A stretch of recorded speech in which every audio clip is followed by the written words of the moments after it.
Hello, everyone, and welcome to episode 244 of Navigating Now.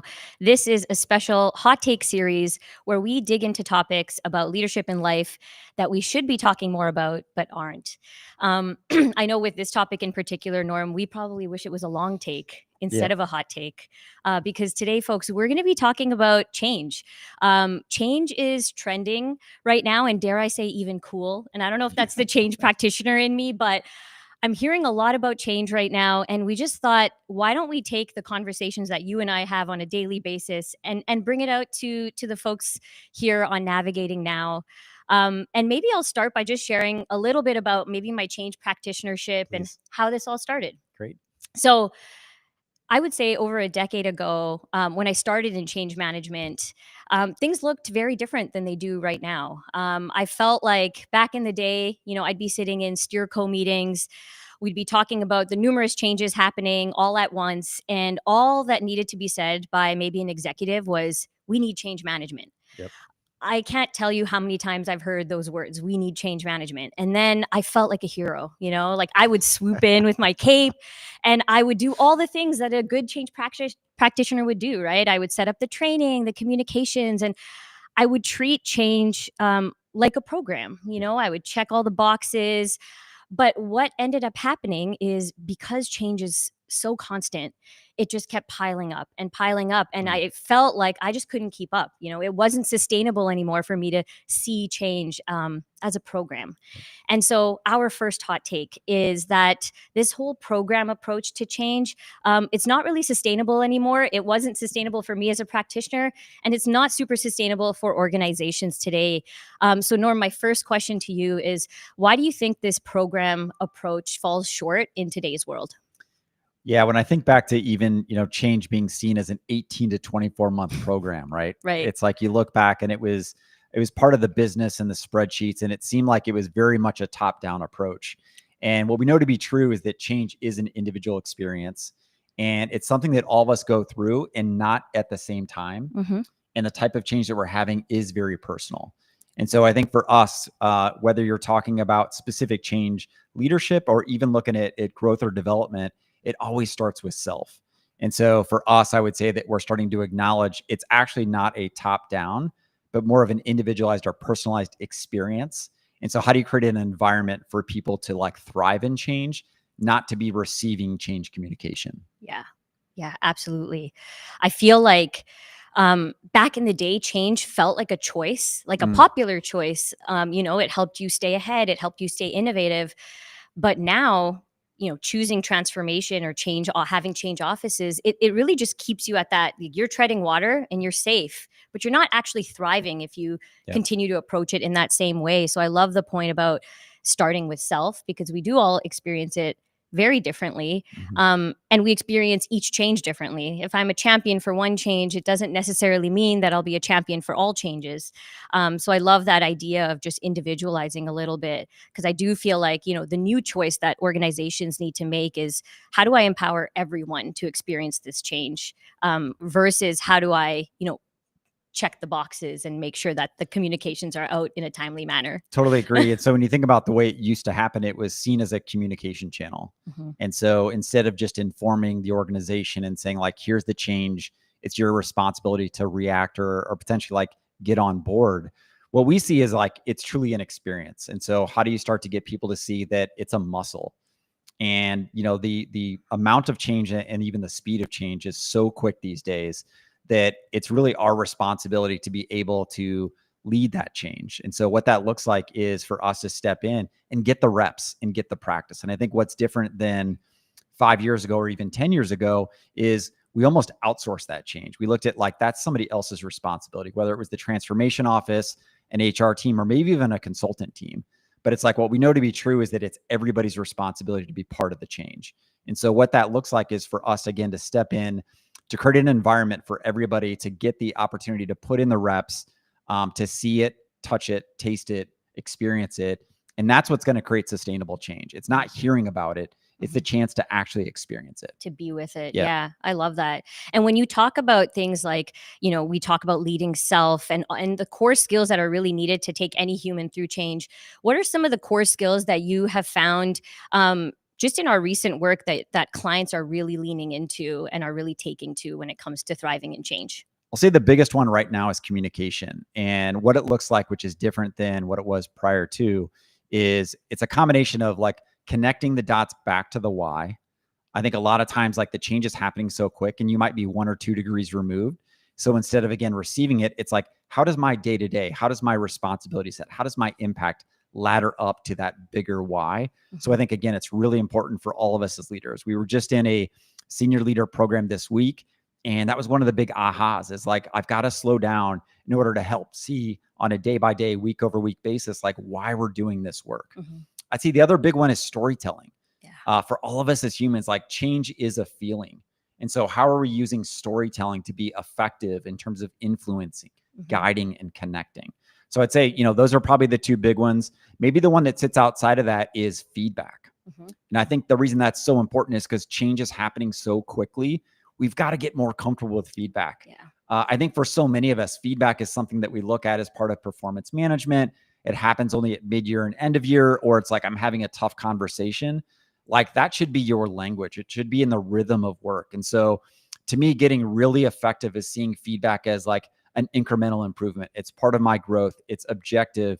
It's not about Norm's ability or capacity. It's more about, how do we get the best out of everyone? And to me, feedback is another critical one that most organizations are still struggling with. Yeah, and it's a tough one because I feel like feedback, requires a level of trust, and it requires you to kind of dig in a little bit more with your employees. But I do feel like, one of the programs that we've rolled out is creating a feedback culture, right? So it doesn't just happen in those moments of difficulty and having those tough conversations, but rather, how do we build a culture around it so that it is embedded in our day to day? We're not only talking about the hard moments, but we're celebrating the wins as well. Absolutely. So that's what I love about, all encompassing feedback, which is that it's a culture that can be built. There is one core skill and one tool that I think also can really help individuals lean into change more, and that I've seen our clients use, and it's the locus of control.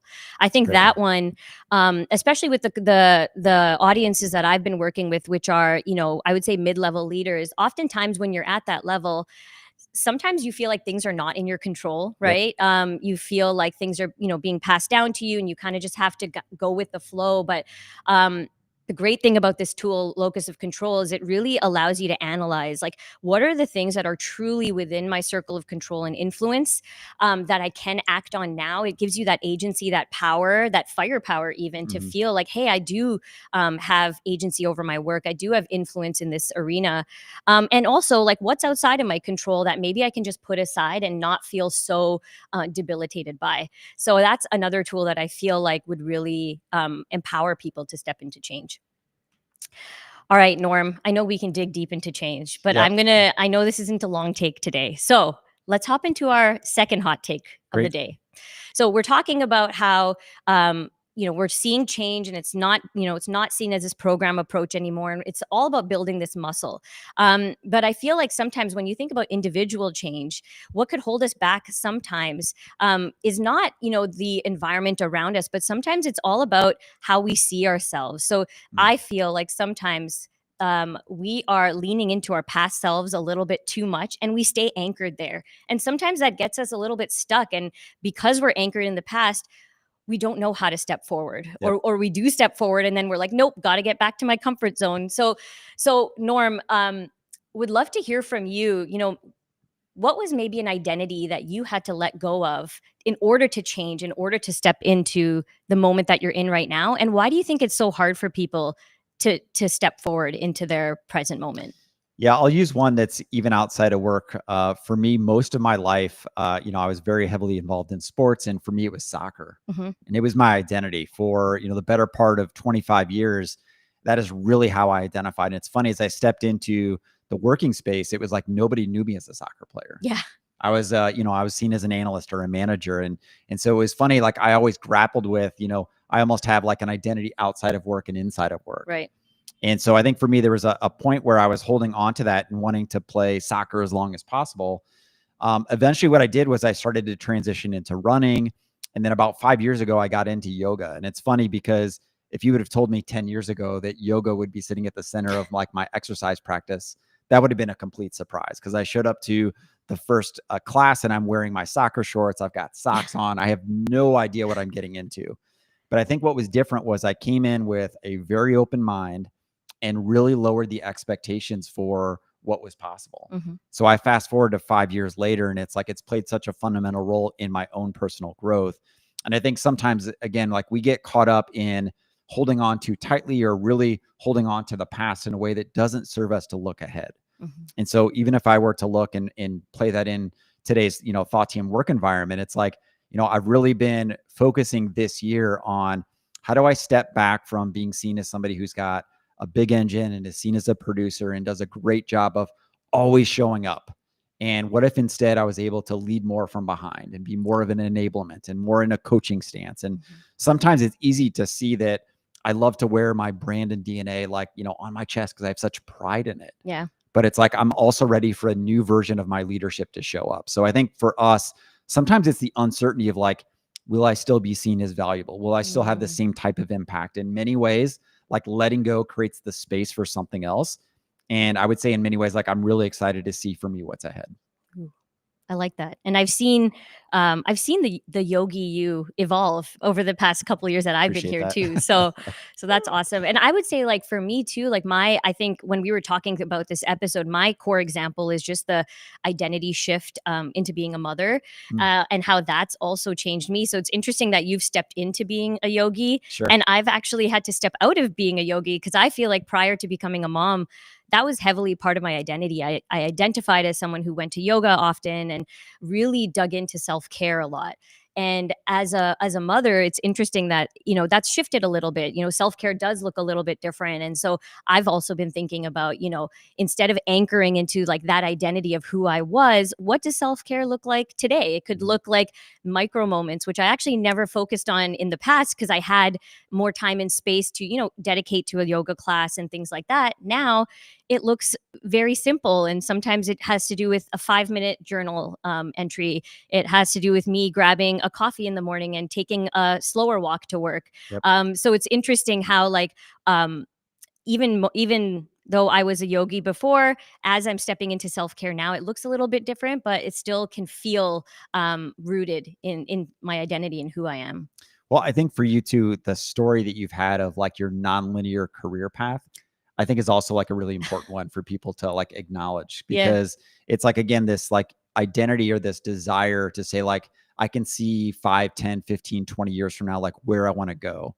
And there's so much about your career that's had like these moments where, whether it's, you as an accountant Yeah. or you working in physical therapy, Yeah. or, it's like each of those things has maybe in some ways shaped your perspective, Right. or provided you a unique human experience. Yeah. So that today, as a change leader and as a change practitioner, Yeah. like you've been able to really leverage that. And like your passion in many ways is fueled even more now than Yeah. it was when you were a change manager. So maybe just share a little bit about that. Yeah. I think stepping into it allows me to step into the identity of those people. So Does. oftentimes, when I am facilitating a project, designing, I think it plays a key role in me designing experiences, because I'm truly able to, step into the role of that person. And what does it feel like to be that accountant, to be that analyst, and take training on things like empathy, trust, teamwork, Yep. and what might they be experiencing on the day to day. I feel like I am really able to tap into that, and have empathy for those folks, because of my past life and my past experiences. And even right now, we're exploring a lot of work in the healthcare sector, and that, even my small stint in physical therapy has allowed me to really tap into what this program really means for people who are, intaking these skills and impacting patients. I think that's where my passion for it actually came from too. So good call out on the career shifts. Awesome. Norm, I feel like, because me and you are in this space so much, we're living it, we're breathing it. It's easy for us to talk about it. It's also easy for us to be vulnerable and talk about some of the things that might be hard. For the folks out there that are struggling, maybe they are anchored in the past and they're not able to kind of step away. Do you have any tips for them on how they might start their transition and how they might step away and still feel safe to do so? Yeah, I'll say maybe two things, like one on a very tactical level and then one that's maybe more strategic. So, on a tactical level, every Monday I sit down and I call it the weekly compass. And it allows me to spend the first hour of my day really being grounded and thinking about, what's going to be the three things that I'm going to focus on this week. So, regardless of the 187 to dos that I have, there's only three things that are at the top of the list. That's using the classic Franklin Covey big rocks. And so for me, those are the three things that really anchor what matters. And I schedule everything around those. I would say second is then I list all of the to-dos. That way I've got a vantage point and perspective as to like what else needs to get done. And is it a delegate thing or I'm actually just not going to commit to it? So I think by spending that first hour of my Monday, I have a real sense as to like what the week is going to look like. And so it's not just good intentions. It's not like I'm too busy. It's like, these are the two or three things that are going to make the week successful. And I'm committed to doing that. And so I think, especially in today's work environment, it's so busy and it's so fast moving, you're going to get caught. So it's like, spend time to set your intentions and priorities up front. I think second, and this is something that the team likes to joke about, I love to look back and look ahead. And I think you've got to have a different vantage point. You've got to look up. And so what that looks like is, whether it's on a weekly or a monthly or a quarterly basis, is to look up and look back, to celebrate the journey, celebrate that growth. Because without the vantage point, you might not see the day over day, week over week growth. But imagine what happens 6 weeks from now, 12 weeks from now, 12 months from now. And so I think doing that, especially in community, whether that's in community with just one person as a friend or a partner, as a part of a business and team, I think it's so important to look back, but also to look ahead. Like, what is it that we're looking towards? What am I working towards? And it doesn't have to be this very specific, striver or achiever based goal. It can be directionally, this is what I'm looking to do. And then having some curiosity and some openness as to like what might happen as you start to move in that direction. So I would say with both of those, it's all about setting your compass or your North Star to say like, what am I doing and why am I doing it? And I feel like once you've set that pattern, then again, change can happen and you're like equipped and ready to manage it. I love it. And it also reminds me, I'm putting my change manager hat on, and it is important to celebrate wins, especially as you're moving through difficult changes, tough times. Taking a moment to actually take stock of all the great things that have happened is so important. And it builds momentum and it builds culture on your team as well. So I just love that, it does tie into our lives personally, but also can absolutely relate to what companies are facing right now, what leaders might be facing as well. And then the last thing is, you were saying that today our personal lives and our professional lives are so much more intertwined. Yeah. And change is a great topic where it's like, change is happening and it's happening in all aspects of our lives. And so I think for us, especially since we design and deliver human-centered experiences, like we truly are putting our, learners or our leaders at the center and acknowledging that change is a human experience. And so that's why we're so passionate about it. I love it. I feel like that could be our mic drop moment, Norm. Love it. Awesome. Well, thank you all for joining us for episode 244 of Navigating Now. You can find this episode and all of our episodes on thaudium.com/live. We go live